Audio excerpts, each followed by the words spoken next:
Perkenalkan, nama saya Tegar Jatianugrah. Pengertian ideologi Pancasila. Ideologi Pancasila adalah ideologi dasar yang menjadi dasar negara Republik Indonesia. Pancasila adalah kata dalam bahasa Sanskerta yang bermakna 5 prinsip. Ideologi ini memiliki 5 prinsip dasar yang menjadi landasan bagi kehidupan berbangsa dan bernegara Indonesia. Ideologi Pancasila menjadi landasan bagi pembangunan dan pengembangan kehidupan berbangsa dan bernegara di Indonesia.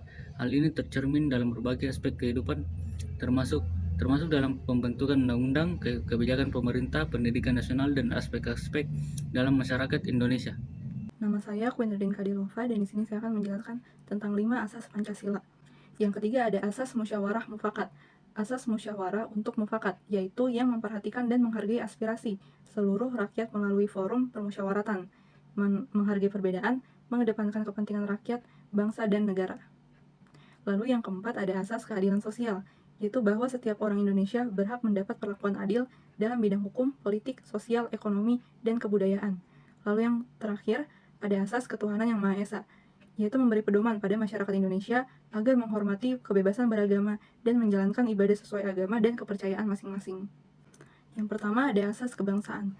Yang dimaksud asas kebangsaan adalah bahwa setiap materi muatan peraturan perundang-undangan harus mencerminkan sifat dan watak bangsa Indonesia yang pluralistik atau kebinekaan, dengan tetap menjaga prinsip negara kesatuan Republik Indonesia. Yang kedua ada asas internasionalisme, yaitu menegaskan komitmen Indonesia untuk berpartisipasi dalam kerjasama internasional untuk menciptakan keadilan sosial baik di tingkat nasional maupun internasional. Ini mencakup dukungan terhadap perdamaian dunia, pembangunan ekonomi global yang berkelanjutan, dan pemenuhan hak asasi manusia di seluruh dunia. Internalisasi ideologi Pancasila.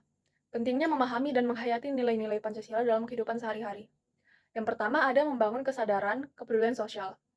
Nilai-nilai Pancasila seperti persatuan, kemanusiaan, dan keadilan sosial mendorong individu untuk peduli terhadap kepentingan bersama dan kesejahteraan masyarakat secara umum. Ini membantu membangun sikap empati dan kepedulian terhadap sesama. Yang kedua, ada menumbuhkan sikap toleransi dan menghargai keberagaman. Pancasila menekankan persatuan dalam keberagaman. Dengan memahami dan menghayati nilai-nilai Pancasila, individu akan lebih mampu menghargai perbedaan, bersikap toleran, dan menjaga kerukunan antar sesama warga negara yang berasal dari beragam latar belakang suku, agama, ras, dan budaya. Yang ketiga, ada mendorong keterlibatan dalam proses demokrasi.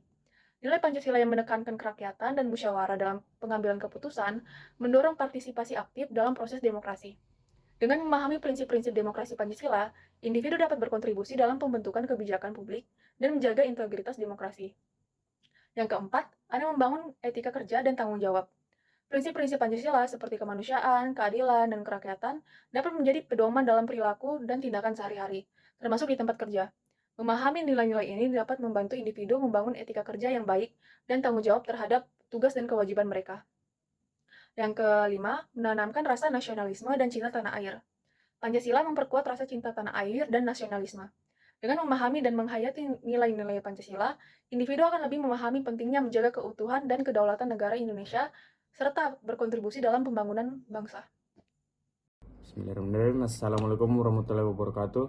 Perkenalkan, nama saya Muhammad Devano Arela Nul Hakim dengan NIM A0112311176 dari Prodi Ilmu Ekonomi. Di sini saya akan membahas mengenai peran individu dalam memperkuat dan menerapkan nilai-nilai Pancasila dalam interaksi sosial. Yang pertama yaitu menjadi teladan. Individu dapat menjadi teladan dalam menerapkan nilai-nilai Pancasila dalam kehidupan sehari-hari dengan menjalankan sikap saling menghormati, toleransi, keadilan, dan kepedulian sosial. Individu memberikan contoh positif bagi orang lain dalam mempraktikkan nilai-nilai tersebut. Yang kedua, berpartisipasi dalam dialog dan musyawarah. Individu dapat aktif berpartisipasi dalam dialog dan bermusyawarah dalam berbagai level, mulai dari keluarga, lingkungan kerja, hingga masyarakat luas. Dengan cara ini, individu dapat berkontribusi dalam mencapai kesepakatan yang mufakat berdasarkan nilai-nilai Pancasila, serta memperkuat kultur musyawarah dalam pengambilan keputusan. Yang ketiga yaitu menghormati keberagaman. Individu dapat menghormati keberagaman dalam masyarakat, termasuk perbedaan suku, agama, ras, dan budaya. Dengan cara ini, individu membantu memperkuat persatuan dan kerukunan antar sesama warga negara Indonesia, sesuai dengan prinsip persatuan dalam Pancasila. Oke, selanjutnya masuk di materi nomor 4, aktualisasi ideologi Pancasila. Sebelumnya perkenalkan, nama saya Juan Alessandro. Oke, yang poin nomor 1, pemetaan pembangunan. Pancasila menekankan pada keadilan sosial bagi seluruh rakyat Indonesia. Implementasi ini dapat dilihat dalam upaya pemetaan pembangunan, baik dari segi infrastruktur, pendidikan, kesehatan, maupun ekonomi, sehingga semua lapisan masyarakat dapat merasakan pembangunan secara adil dan merata. Yang kedua, kerjasama antara stakeholder. Pancasila menekankan pada prinsip musyawarah untuk mencapai mufakat dalam konteks pembangunan. Hal ini dapat diwujudkan melalui kerjasama antara pemerintah, swasta, masyarakat, sipil, dan lembaga internasional untuk merumuskan kebijakan dan program yang bersifat inklusif dan berpihak kepada kepentingan bersama. Yang terakhir, ada poin pemberdayaan masyarakat. Nilai kerakyatan dalam Pancasila mendorong pemberdayaan masyarakat dalam proses pembangunan. Hal ini dapat dilakukan dengan melibatkan masyarakat dalam pengambilan keputusan, pelaksanaan program, dan evaluasi hasil pembangunan, sehingga masyarakat Indonesia memiliki dan bertanggung jawab terhadap proses pembangunan tersebut. Aktualisasi ideologi Pancasila.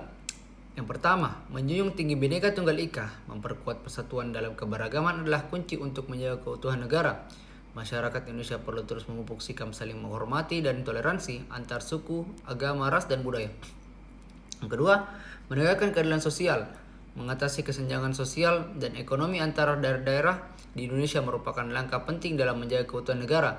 Pemerintah perlu memberikan perhatian khusus dan dukungan bagi daerah-daerah yang masih tertinggal dalam pembangunan.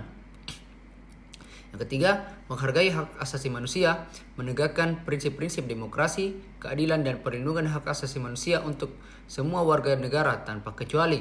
Ini mencakup penegakan hukum terhadap pelanggaran hak asasi manusia dan diskriminasi dalam segala bentuk. Warahmatullahi wabarakatuh.